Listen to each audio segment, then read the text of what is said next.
देखिए, मुसलमान जो वाकिफ़ जो वक़फ़ करता है और उसको टाइटल चेंज नहीं होता है, वक्फ इज़ ऑलवेज वक्फ।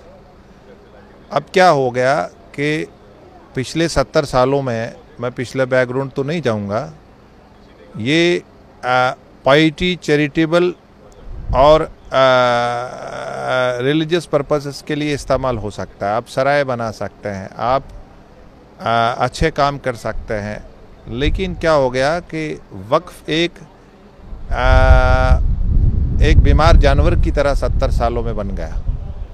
आज वक्फ के पास तनख्वाह के लिए पैसे नहीं है, लिटिगेशंस के लिए पैसे नहीं है, और एक बुज़ुर्ग जो मल्टी एलिमेंट से घिरा हो, इस तरह ये वक्फ की हालत है।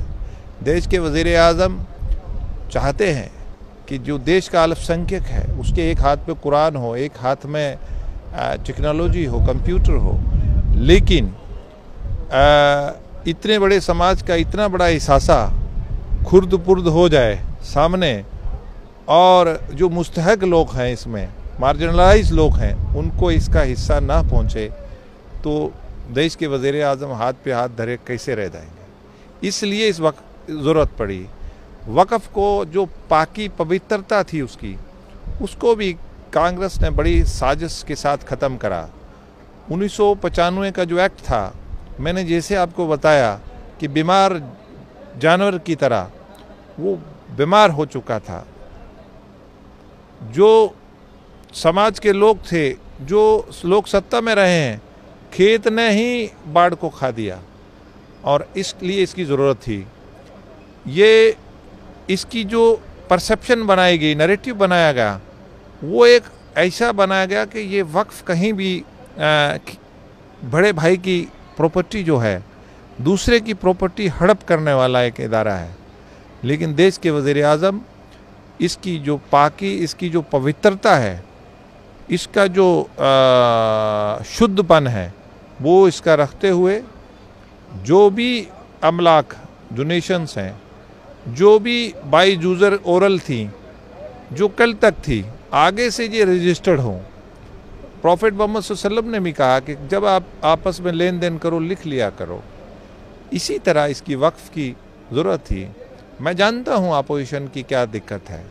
अगर आप CBI का इंक्वायरी करेंगे तो दूध का दूध, पानी का पानी हो जाएगा कि कैसे वक्फ की अमलाक, जो कि वाकिफ़ ने जिस मंशा के लिए करी थी, उसका किस तरह इन्होंने खेल खेला है। ये अल्पसंख्यक के मसीहा हो ही नहीं सकते। कांग्रेस के DNA में मुस्लिम के लिए मोहब्बत हो ही नहीं सकती। वजह है उसकी, होती तो देश नहीं टूटता, देश के टुकड़े टुकड़े नहीं होते 47 में। करोड़ों लोग घर नहीं छोड़ते, करोड़ों लाखों लोग मरते नहीं, लाखों बच्चे यतीम नहीं होते, लाखों हमारी बहनें बेवा नहीं होती।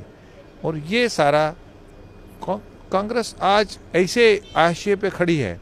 आज मुस्लिम समाज के लिए वो अपनी मीटिंग्स में बात करना अफोर्ड नहीं करती। ऐसे देश के वज़ीर आज़म से देखिए, वो कितना जम्मू कश्मीर में उन्होंने, देखिए, पूरे समाज के लिए 5 लाख गरीब मजदूर से लेकर वहाँ के चीफ मिनिस्टर तक फ्री दिया। यहाँ आज दुनिया में पहले भी प्राइम मिनिस्टर रहे हैं, आज जो बड़े पावरफुल मुस्लिम देश हैं, आज देश के वज़ीर आज़म की मकबूलियत देखिए, और उनको बड़े बड़े एजाज से, सऊदी अरेबिया का से लेकर, कतर से लेकर, इजिप्ट से लेकर, उनको एजाज से नवाजते हैं। लेकिन कांग्रेस चाहती है कि मुसलमान चिराग तले अंधेरा, आज वो अंधेरे में ही रहे। कैसे चलेगा ये? क्यों मुसलमान अंधेरे में रहे? क्यों मुसलमान के वक़फ़ के क्वेश्चन उठाए जाएं कि ये किसी का प्रॉपर्टी हड़पने वाला है? वक़फ़ किसी का नहीं। मुसलमान को किसी बड़े भाई की, दूसरे की प्रॉपर्टी की ज़रूरत नहीं है। हम अल्लाह पे भरोसा करते हैं, अल्लाह पे यकीन करते हैं। और मैं आपको बताऊं, जो पार्टियां इनका वोट लेती हैं, कांग्रेस अल्पसंख्यक को, मुस्लिम पर्सनल लॉ बोर्ड को अलग उकसाती है, खुद भारत के कानून का एंजॉय करती हैं। लेकिन जब वक़्फ़, कल उनका एक सांसद बोलता है कि बोर्ड जो है उसमें उनको यूसीसी भी मंजूर है। अरे भारतीय जनता पार्टी किसी को अपीज जटीज नहीं करती। हमारे लिए कोई भी 140 करोड़ लोग हमारी माननीय हैं, हम किसी को अपीज टीज नहीं करते, हम ना सिखाना चाहते हैं। ममता बनर्जी एक मुसलमानों के कितना वोट दिया मुसलमानों, उनका यहाँ बड़ा लीडर हाउस में कल्याण बनर्जी क्या बोलते हैं कि हिंदू तो अंग्रेजी कानून को मानता है, मुसलमान जो है वो प्रॉफेट मोहम्मद सल्लल्लाहु अलैहि वसल्लम को मानता है, इसमें कोई दो राय नहीं है और ना ही कोई शक की गुंजाइश है, मुसलमान मानता है। लेकिन मुसलमान जिस देश में रहता है उसको आप नैरेटिव खड़ा कर रहा है। मुसलमान जिस देश में रहता है मुहिब्बुल वतनी उसका ईमान का हिस्सा है। आप मुसलमान के देश के प्रति मोहब्बत पे क्वेश्चन खड़ा करना चाहते हैं बड़े अपने दिमाग के तिगड़म से। आप जिस साजिश छोड़ दो,